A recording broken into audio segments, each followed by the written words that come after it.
بسم اللہ الرحمن الرحیم۔ پیارے دوستو، یہ ایک ایسا واقعہ ہے جسے سن کر آپ سب حیران رہ جائیں گے۔ یہ ایک کہانی ایسی لڑکی کی ہے جو روزانہ اپنے گاؤں کے قریب جنگل میں بکریاں چرانے جایا کرتی تھی، اور وہاں پر ایک ایسی جگہ تھی جہاں ایک پرانا کنواں بھی تھا۔ بزرگوں کا کہنا تھا کہ یہ کنواں ہے اور یہ اتنا پرانا ہے کہ اب اس کے آس پاس عجیب و غریب واقعات پیش آتے رہتے ہیں، مگر اس فاطمہ نامی لڑکی کو ان باتوں پر ذرا یقین نہ تھا۔ وہ روزانہ بکریاں لے کر وہیں جاتی، دوپہر کے وقت درخت کے نیچے بیٹھ کر آرام کرتی اور پھر اپنی بکریوں کو وہیں بیٹھ کر چرایا کرتی تھی۔ ایک دن حسب معمول وہ اپنی بکریوں کو چرا ہی رہی تھی کہ جب اس نے دیکھا کہ ایک نوجوان وہاں کنویں کے پاس کھڑا ہے۔ وہ پہلے کبھی اس علاقے میں کسی اجنبی کو نہیں دیکھتی تھی، اس لیے حیران ہوئی۔ نوجوان نے اسے پوچھا، یہ کنواں کب سے یہاں ہے؟ فاطمہ نے ڈرتے ہوئے کہا کہ پتہ نہیں، ہمیشہ یہی سنا ہے کہ یہ بہت برا ہے، مگر آپ کون ہیں اور یہاں کیا کر رہے ہیں؟ نوجوان مسکرایا مگر کوئی جواب دیے بغیر کنویں کے اندر جھانکنے لگا۔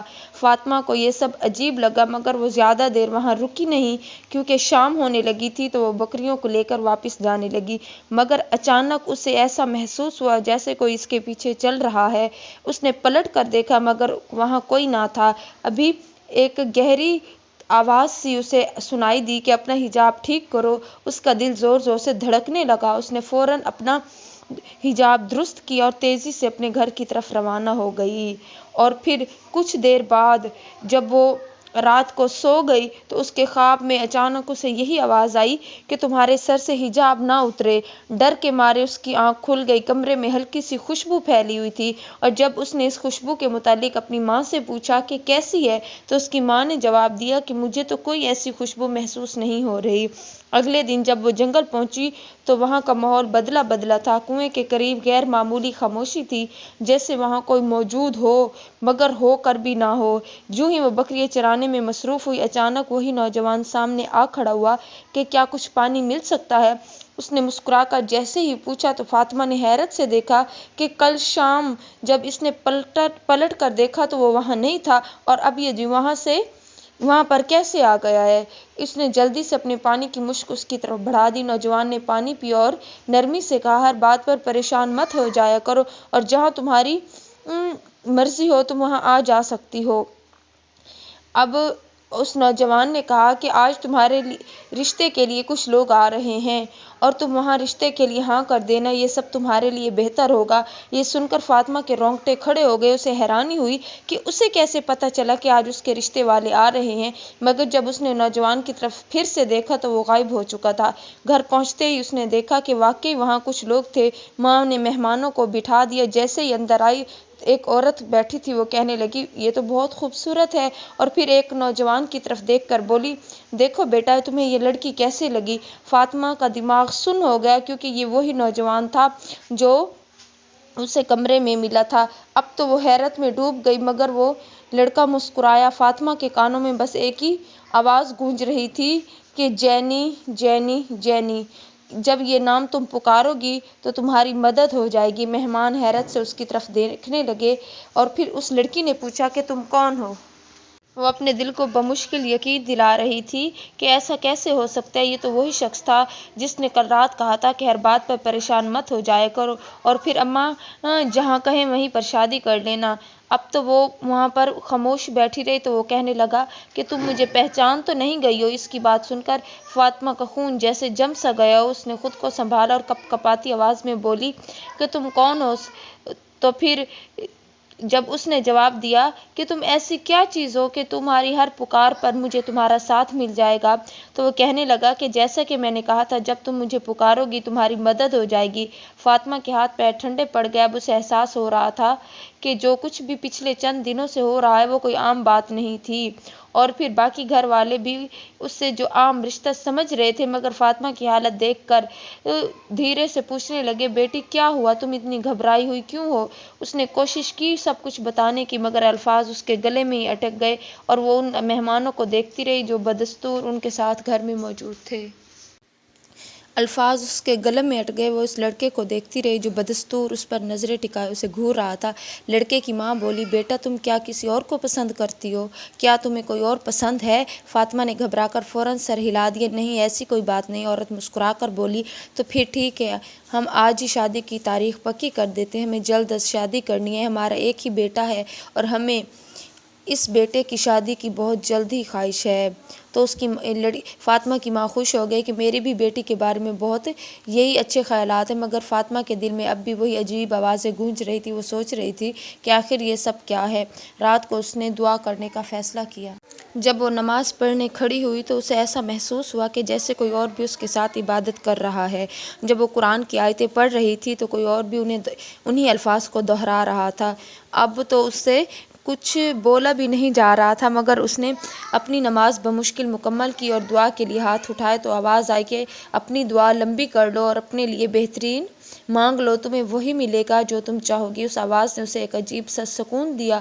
اس کا گواہی دل یہ دے رہا تھا کہ جو بھی وجود ہے نیک روح ہے، ورنہ عبادت میں شامل نہ ہوتا۔ اس نے اپنے نصیب کی بہتری مانگی اور ہر وہ چیز مانگی جس کی خواہش وہ کر سکتی تھی، اور آخر میں اس نے کہا کہ اگر یہ جینی میرے حق میں بہتر ہے تو مجھے مل جائے، مگر بار بار وہی آوازیں گونج رہی تھی، جینی جینی۔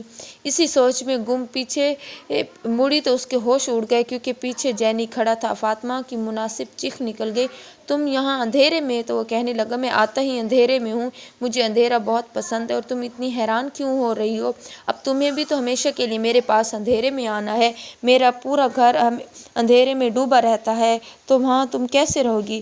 فاطمہ کے رونگٹے کھڑے ہو گئے۔ اس نے کانپتی ہوئی آواز میں کہا کہ مجھے تم سے خوف آتا ہے۔ جینی ہلکا سا مسکرایا کہ اصل میں جنوں کو دروازہ کھولنے کی ضرورت نہیں ہوتی، وہ ایسے ہی آ جاتے ہیں۔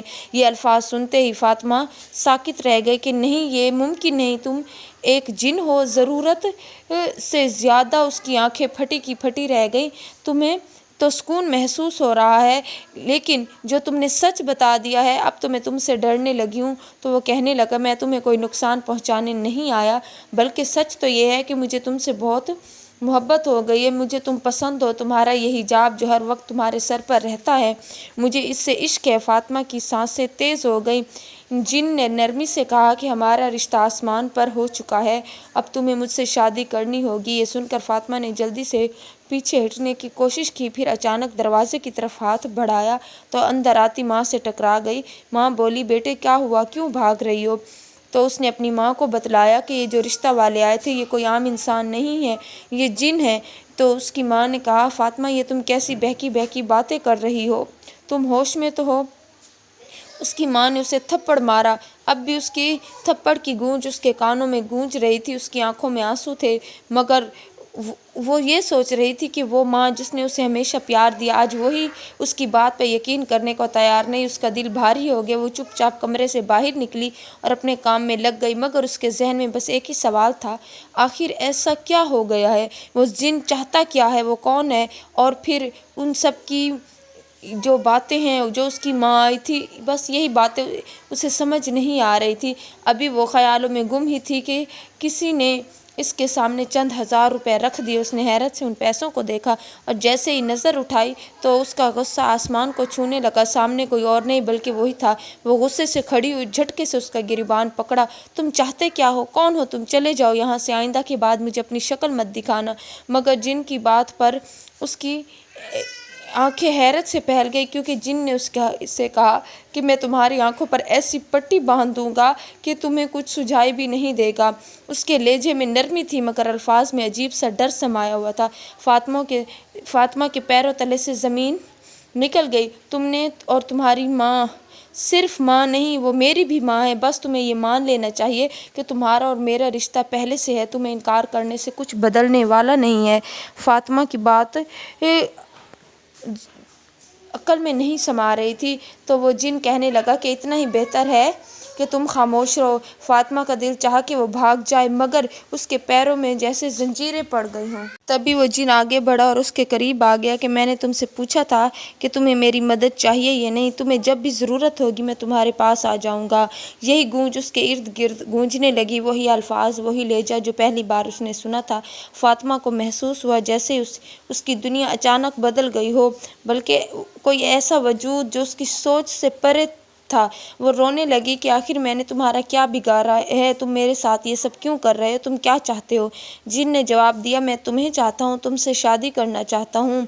تو اس نے کہا کہ تم ایک جن ہو اور میں ایک حقیقت، یعنی میں انسان۔ اب میں حقیقت جان چکی ہوں، اس کے باوجود بھی اگر تمہیں یقین ہے کہ میں تم سے شادی کروں گی تو تمہیں ایسا یقین کیوں ہے؟ میں کسی بھی صورت تم سے شادی نہیں کروں گی، اور یہ بات آج کے لیے لکھ لو۔ جن نے ایک گہری نظر سے اسے دیکھا، آگے بڑھا تو فاطمہ نے کہا، مجھے ہاتھ مت لگانا۔ تو وہ کہنے لگا کہ تم بھی میری انا کو مت کاٹنا ورنہ تم خود بخود مجبور ہو جاؤ گی یہ کہنے پر کہ میں تم سے شادی کرنے کے لیے تیار ہوں۔ اب اس جن کی باتیں فاطمہ کو تکلیف دے رہی تھی۔ وہ کہنے لگی، تم یہاں سے چلے جاؤ، جب میں تم سے شادی کرنے کے لیے راضی ہی نہیں ہوں تو تم کیوں ضد کر رہے ہو؟ میں تمہارے ساتھ کبھی خوش نہیں رہ سکتی، میں ایک عام انسان ہوں اور ایک انسان کے ساتھ ہی شادی کرنا چاہتی ہوں۔ یہ سن کر جن آگ بگولا ہو گیا اور پھر کہنے لگا کہ اگر میں تمہیں یہاں سے لے کر چلا گیا اپنی دنیا میں تو پھر تم بیٹھی رہنا، اپنی مرضی کرتی رہنا، لیکن تم کچھ کر نہیں پاؤ گی۔ میری بستی جہاں صرف میرا راج چلتا ہے، وہاں تم میرے ہاتھوں کٹ پتلی بن کر رہ جاؤ گی۔ لڑکی خوف سے کانپنے لگی، اس نے گڑ گڑاتے ہوئے کہا، نہیں، تم مجھے کچھ مت کرنا، جیسا تم چاہو گے ویسا ہی کروں گی۔ پھر وہ اس کی بات پر مسکرا دیا، تم مجھ سے ڈرنے کی ضرورت نہیں ہے، تم تو بے وقوف ہو، ایک تو تم چاہو تو مجھ سے کچھ بھی کروا سکتی ہو مگر پیار اور محبت سے۔ اگر ضد کرو گی تو یاد رکھنا میں تم سے زیادہ ضدی ہوں، اور یہ بھی یاد رکھنا کہ آج کے بعد تم مجھے ایسے نہیں کہو گی۔ تو وہ کہنے لگی، ٹھیک ہے، مجھے تم کہیں مت لے کر جانا، میں اپنی ماں کے پاس رہنا چاہتی ہوں، ان کی خدمت کرنا چاہتی ہوں، میرے سر سے میرے باپ کا سایہ اٹھ چکا ہے، میری ماں کے لیے میرے علاوہ اور کوئی نہیں ہے، خدا کے لیے تم ایسا مت کرنا۔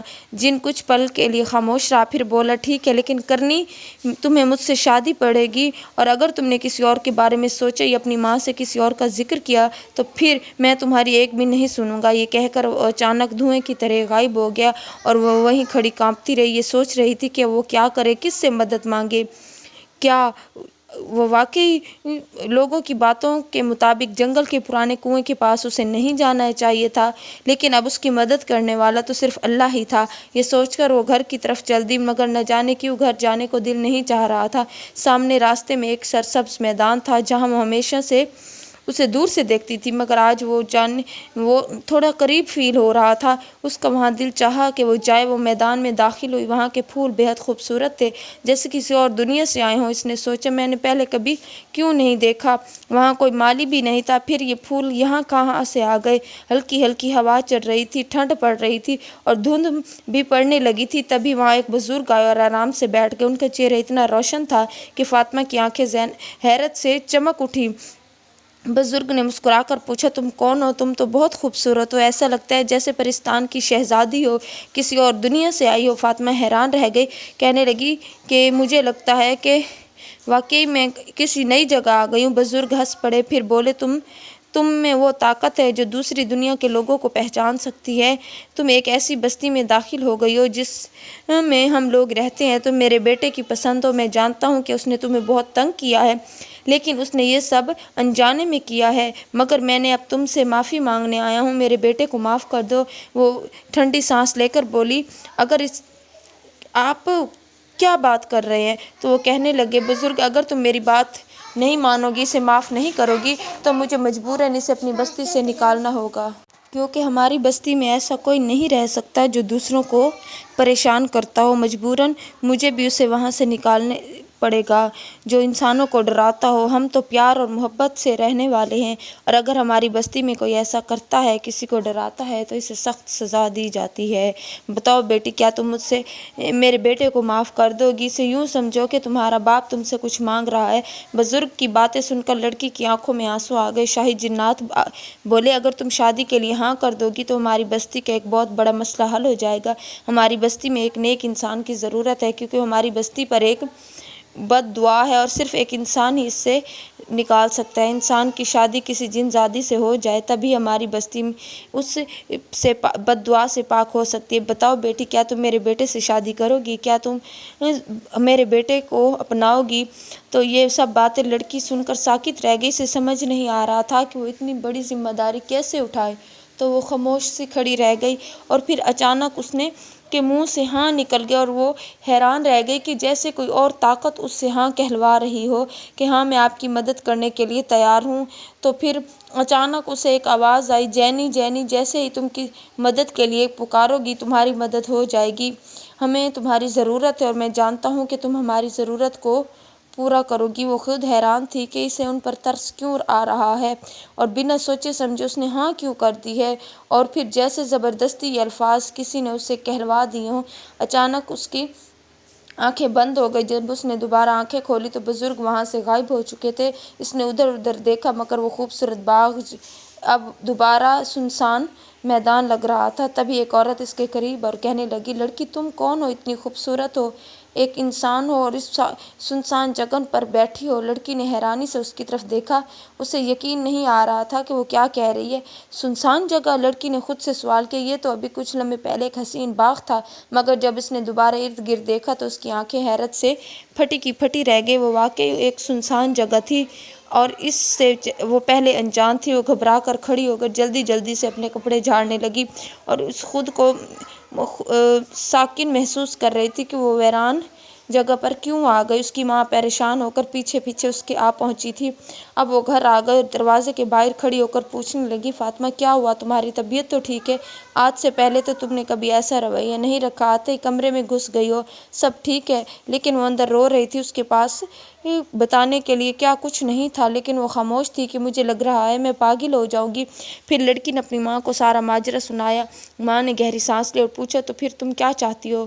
لڑکی نے جواب دیا، ماں ہم کسی مولوی صاحب کے پاس چلتے ہیں، ان سے کوئی وظیفہ پوچھ لیتے ہیں یا کوئی قرآنی آیت جس سے ہماری کوئی مدد ہو سکے۔ اور پھر اس کی ماں اس کی بات مان لیتی ہے، اور پھر وہ اسے امام مسجد کے پاس لے جاتی ہے۔ انہیں امید تھی کہ شاید اب پریشانی کا کوئی حل مل جائے گا، لیکن کیا واقعی ان کی پریشانی ختم ہونے والی تھی؟ جب فاطمہ نے اپنی حالات امام صاحب کو بتائے تو وہ بھی گہری سوچ میں پڑ گئے۔ کچھ دیر خاموش رہنے کے بعد بولے، تم لوگ جمعرات کی رات میرے پاس آؤ، میں دیکھتا ہوں کہ اس معاملے میں کیا کیا جا سکتا ہے۔ وہ ماں سے بولی کہ اب تم گھر میں رہنا، اور میں بھی کچھ دن تک بکریاں چرانے گھر سے باہر نہیں جاؤں گی۔ ماں نے حامی بھر لی کہ کوئی بات نہیں، ہو سکتا ہے زیادہ کام کی وجہ سے تمہارا دماغ خراب ہو گیا ہو، اس لیے تجھے یہ سب محسوس ہو رہا ہو۔ لیکن اس نے یہی سوچا کہ ہو سکتا ہے زیادہ کام کی وجہ سے بھی ہو، لیکن شاید یہی وجہ، اس لیے اگلے کچھ دن گھر رہی، کہیں باہر نہیں گئے۔ پھر جمعرات کا دن آیا، ٹائم پورا ہوا تو ماں نے اسے جانے کا کہا کہ چلو جمعرات۔ آخر کار رات آ گئی ہے۔ فاطمہ اپنی ماں کے ساتھ پھر سے امام صاحب کے پاس گئی۔ انہوں نے بیٹھنے کا اشارہ کیا کہ مجھے تم سے کچھ ضروری باتیں کرنی ہیں۔ پھر وہ بولے، کیا تم کبھی جنگل یا کنویں وغیرہ کے پاس گئی ہو؟ فاطمہ نے ایک کنویں کے پاس کا تمام واقعہ کہہ سنایا تو مولوی صاحب نے سر جھکایا اور کہا، تب تو یقیناً تمہارے ساتھ وہی مسئلہ ہوا ہے کہ وہ جن تمہارے ساتھ آتا ہے، لیکن اب یہ بتاؤ کہ تمہیں کبھی کچھ ایسا محسوس تو نہیں ہوا؟ تو وہ کہنے لگی کہ نہیں۔ تب وہ کہنے لگے، گھبرانے کی ضرورت نہیں، میں تمہیں ایک ایسا عمل بتاتا ہوں جو تمہیں 7 دن تک کرنا ہوگا۔ فاطمہ نے بنا پوچھے سر ہلائے۔ امام صاحب نے اسے سورۃ جن کا وظیفہ بتایا، تہجد کے وقت کرنا ہوگا۔ حالانکہ تہجد کے وقت فاطمہ کو عجیب سا خوف محسوس ہو رہا تھا۔ اسے لگتا تھا جیسے کوئی اور ہر طرف سے اسے دیکھ رہا ہو اور پھر اس کے ساتھ کھڑے ہو کر عبادت کر رہا ہو، لیکن اس نے ہمت نہ ہاری اور جیسے تیسے 7 دن تک یہ وظیفہ کیا۔ آخری دن جب اس نے وظیفہ مکمل کیا تو اسے محسوس ہوا کہ اس کے کندھوں سے کوئی بھاری بوجھ ہٹ گیا ہو۔ اسے عجیب سا سکون محسوس ہوا، جیسے کسی نے اس کی تکلیف چھین لی ہو۔ تو وہ فوراً امام صاحب کے پاس گئی اور بولی، مولوی صاحب میرا وظیفہ مکمل ہو گیا۔ امام صاحب مسکرائے بولے، اب 7 دن تک سورۃ رحمان کی تلاوت کرو، اپنے پاس ایک پانی کا گلاس رکھنا، جب سورت مکمل ہو جائے تو اس اپنے دل میں محبت کے ساتھ 3 مرتبہ اللہ کہنا اور پھر اس پانی کو پی لینا، انشاءاللہ اس کے اثرات نہیں رہیں گے۔ فاطمہ نے ایسے ہی کیا۔ 7ویں دن جب وہ سوئی تو اسے خواب میں جینی ایک جن نظر آیا۔ اس نے نرمی سے کہا، اچھا ہوتا اگر تم میری دنیا میں میرے ساتھ آ جاتی، لیکن کوئی بات نہیں، ہمارا رشتہ ہمیشہ رہے گا۔ تم جب بھی مجھے دل سے یاد کرو گی میں تمہارے پاس آ جاؤں گا۔ میں جانتا ہوں کہ تم مجھ سے ڈرتی ہو، لیکن گھبراؤ نہ، میں تمہیں کبھی نقصان نہیں پہنچاؤں گا، یہ میرا تم سے وعدہ ہے۔ فاطمہ تمہارا حجاب، تمہاری بات عادت، یہی وہ چیزیں تھیں جن کی وجہ سے میں تم سے محبت کرنے لگا ہوں۔ تمہارے جسم سے نہیں بلکہ تمہاری روح سے محبت کرتا ہوں، اس لیے میں تمہیں آسانی سے چھوڑ کر جا رہا ہوں، لیکن اگر ضرورت محسوس ہو تو مجھ سے یاد کرنے میں واپس ضرور آؤں گا۔ اور پھر اب وہ اپنی عبادت اور اللہ کی رحمت پر اسے پورا یقین تھا کہ اب دوبارہ وہ اس کے کبھی بھی قریب نہیں آئے گا۔